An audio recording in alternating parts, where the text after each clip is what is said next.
Now, the morning sprint. Washington Governor Jay Inslee says Johnson & Johnson vaccinations can begin in the state following a review by scientific experts in a Western States work group. The Western States Scientific Safety Review Work Group met Friday to review data about the vaccine's potential risks after more than a dozen women nationwide developed rare blood clots.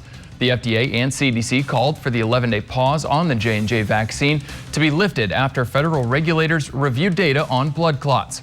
Johnson & Johnson vaccine providers will now provide information about the risk and information about symptoms to watch for after vaccination.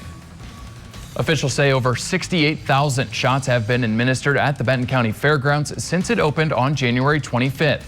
Even with the recent eligibility openings, officials at the site say the amount of vaccines given out has gotten lower. This past week, less than 600 vaccines were administered. With the reauthorization of the Johnson & Johnson vaccine, officials are hoping the one-and-done shot will encourage more to sign up. Medics in Kennewick rushed a man to the hospital after a fire erupted in an apartment last night. The fire started at 6:15 at the Tanglewood Apartments on North Arthur Street. The fire was mostly contained to one apartment, but residents in 3 neighboring apartments were evacuated due to smoke and water damage. Firefighters found an unconscious man inside the apartment when they conducted a search. Medics rushed him to the hospital. According to the Kennewick Fire Department, he's in critical condition. The cause of the fire is under investigation. Firefighters in Ephrata put down a structure fire at a church over the weekend. The sheriff's office reports that it started in the Bible study and office area of the building. Crews were able to contain the fire to the north end of the building with smoke and heat damaging the sanctuary. Officials say the cause of the fire was from a candle that was left burning in a bathroom overnight. No one was injured, but there was heavy damage to the church. A man is being charged with burglary in the 2nd degree after officials found him inside CG Public House in Kennewick. Police say they responded to a call after employees found 32-year-old Jose Gomez inside the restaurant.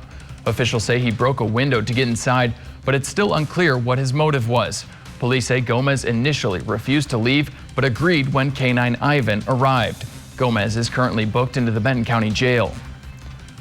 Dozens showed up Friday evening at the Clover Island Inn in Kennewick to hear Loren Culp announce what he says is his historic run for Washington Congress. Culp is running against fellow Republican Dan Newhouse for Washington's 4th Congressional District. The Ignite the Right for Freedom rally featured live bands and speakers. Many ralliers brought flags and signs to show support for the candidate. Culp says he's running to be a real face for real people. People are sick and tired of career politicians. They want real people in office, real people that have dealt with real life things. And we're so sick of career politicians that lose touch with we the people. And that's who I stand for. That's who I will defend. That's who I will fight for in Washington, D.C. Culp is the 3rd person to announce that he's running against Congressman Newhouse. He joins Republican State Representative Brad Klippert and Prosser businessman Jared Sessler. A group pushing to recall Benton County Sheriff Jerry Hatcher delivered boxes full of signed petitions to the county auditor on Friday. Last fall, the Washington Supreme Court ruled there is enough evidence to move forward with a recall. The group will need to have gathered and submitted nearly 14,000 valid signatures on recall petitions in order to put the issue on a Benton County ballot. I've talked and visited with several deputies, and the stories they tell me describe the character of a man I do not want to be a leader in my community. This is my hometown.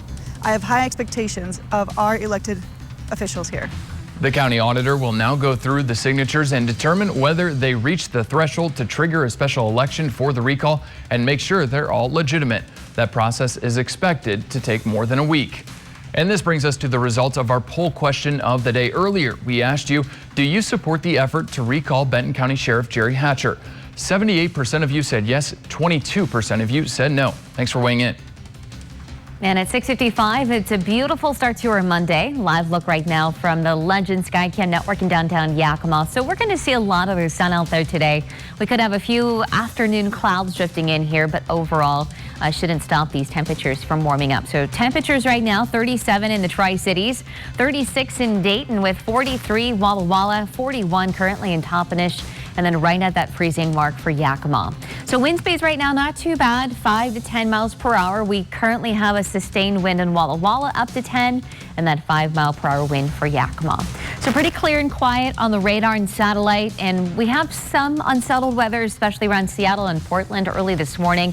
That should be fading away over the coming days as a ridge of high pressure starts to build in. So switching over to Futurecast, you can see the wind will be picking up here locally. I think we'll have the wind out there for today, 15 to maybe 20 miles per hour, so nothing too terrible. And then a mostly sunny sky once again for your Tuesday. Wednesday, some high clouds, rain chances remaining well up to our north. And then Thursday is going to be a very warm day. That's when those temperatures will be climbing up into the upper 80s. So we're going to see these temperatures climbing each and every day. Today should be right around average with highs 70 today in the Tri-Cities with 66 Walla Walla. Close to 70 today for Hermiston, and then 66 degrees for Yakima. Ellensburg this afternoon up to 71. So there's your 7-day forecast. A mostly sunny sky over the coming days. We're going to be up to 78 degrees on Wednesday, 87. So again, this is going to be quite a very warm day, 87 there. And then down back into the 70s for the weekend. We'll have some mountain rain showers developing Saturday and Sunday. I think dry here locally, but again, we could see those winds picking up, some cooler temperatures moving in as well. 77 Saturday, down to about 73 degrees on Sunday. And your 7-day forecast for Yakima, enjoying some of that sunshine out there over the coming days for you as well. Mid-70s on Wednesday, 83 degrees on Thursday, and then we're going to see that cool down for the weekend. Still temperatures right around average, 72 degrees on Saturday, 70 degrees on Sunday. Thanks, Kristen. Thanks for waking up with us and watching Good Morning Northwest. GMA is next. Cap KV local news is always on at yaktrinews.com.